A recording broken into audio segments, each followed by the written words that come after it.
अच्युतं केशवं कृष्णदामोदरं रामनारायणं जानकीवल्लभं। जय कृष्ण गोविंद हरे मुरारी, हे नाथ नारायण वासुदेवा। राधे कृष्णा राधे कृष्णा, राधे राधे राधे कृष्णा। ओम नमो नारायण, ओम नमो भगवते वासुदेवाय। देवादिदेव महादेव और माँ भगवती की असीम कृपा आप सभी दर्शकों पे बनी रहे, ऐसी कामना के साथ प्रस्तुति का प्रारंभ करते हैं।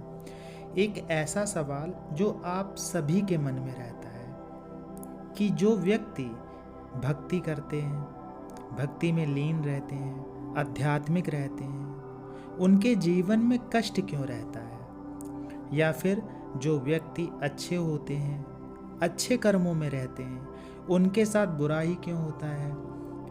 बहुत सी समस्याओं में उनका जीवन घिरा रहता है। वहीं एक तरफ वो व्यक्ति होते हैं जिनके जीवन में अध्यात्म नाम का शब्द भी नहीं होता है, और कभी वो अगर धार्मिक कार्य करते भी हैं तो वो सिर्फ दिखावे के लिए ही करते हैं, सिर्फ दिखावा मात्र होता है।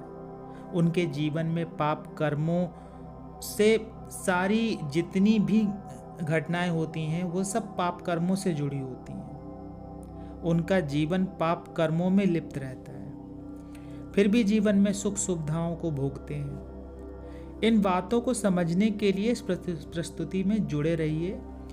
अगर आप इस चैनल पर नए हैं तो चैनल को सब्सक्राइब करके बेल आइकन प्रेस कर लीजिएगा, जिससे आने वाली आध्यात्मिक रहस्यों और उनसे जुड़ी जानकारी आप तक पहुंच सके। एक बात आप समझिए, क्या आप जो अपने आसपास जैसा देखते हैं वैसा ही सब कुछ होता है? बिल्कुल नहीं। कभी कभी लोग बुरे होते हैं और आध्यात्मिक होने का नाटक करते हैं या आध्यात्मिक होने का ढोंग करते हैं। कभी कभी हम अपने पाप कर्मों को भोग रहे होते हैं। हमारा जीवन कर्म और उसके फल के बीच चलता रहता है। भगवान श्री कृष्ण कहते भी हैं कि आत्मा एक शरीर से दूसरे शरीर में प्रवेश करती है। जिस प्रकार एक व्यक्ति पुराने वस्त्रों को त्याग कर नए वस्त्रों को धारण करता है, उसी प्रकार से आत्मा भी पुराने शरीर को छोड़कर नए शरीर को धारण करती है। साथ ही इंसान जैसा कर्म करता है वैसा ही जीवन में फल भी पाता है। अगर आप अच्छे कर्म करते हैं, अच्छा और सुखी जीवन देखते हैं, उसके विपरीत बुरा कर्म दुख का कारण बनता है। कभी कभी पुराने जन्मों के बुरे कर्मों के कारण भी इस जन्म में आपके अच्छे होने के बावजूद आपको दुख होता है या आप दुखी जीवन व्यतीत करते हैं। वही साथ में पुण्य कर्म करते रहने से आपका आने वाला जो समय होता है वो बहुत अच्छा होने लगता है। साथ में आप जो भोगते हैं वो खत्म होता है। अगर आप पाप कर्म को भोग रहे हैं, कष्ट भोग रहे हैं, तो पाप कर्म खत्म हो रहा है। अगर आप सुख भोग रहे हैं तो पुण्य समाप्त होता जाता है। तो पुण्य कर्म करते रहना चाहिए, अगर आपका समय अच्छा हो तो भी और समय बुरा हो तो भी। इसी प्रकार पापी लोग हमेशा खुशी का जीवन व्यतीत नहीं करते हैं। ऐसा आपको लगता है क्योंकि आप वर्तमान में उनको देख रहे होते हैं। एक समय ऐसा आता है जब उनके पुण्य कर्मों के कारण जो अच्छा समय उनका चल रहा था, भले वो पिछले जन्म के कारण हुआ हो, जो उन्होंने पिछले जन्म में पुण्य कमाया था, जीवन अच्छा चलता रहता है। बुरा करने के बाद भी अच्छा चलता रहता है।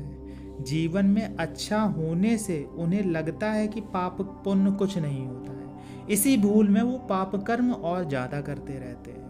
पर जब पुण्य कर्मों का प्रभाव समाप्त हो जाता है, तब देखिए कैसा भूचाल आने लगता है उनके जीवन में। जीवन कष्ट से भी कष्टकारी बन जाता है।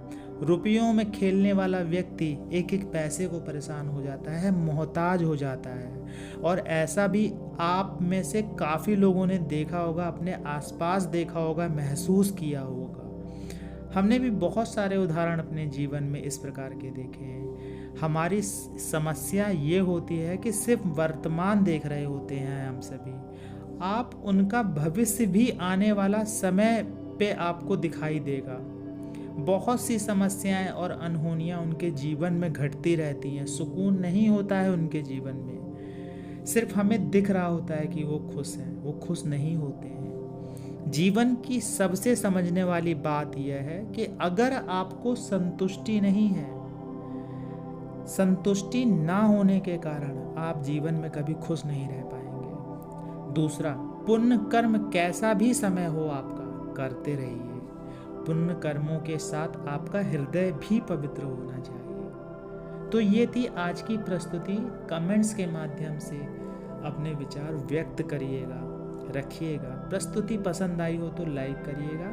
मिलते हैं आपसे अगली प्रस्तुति में। हर हर महादेव। जय श्री कृष्ण।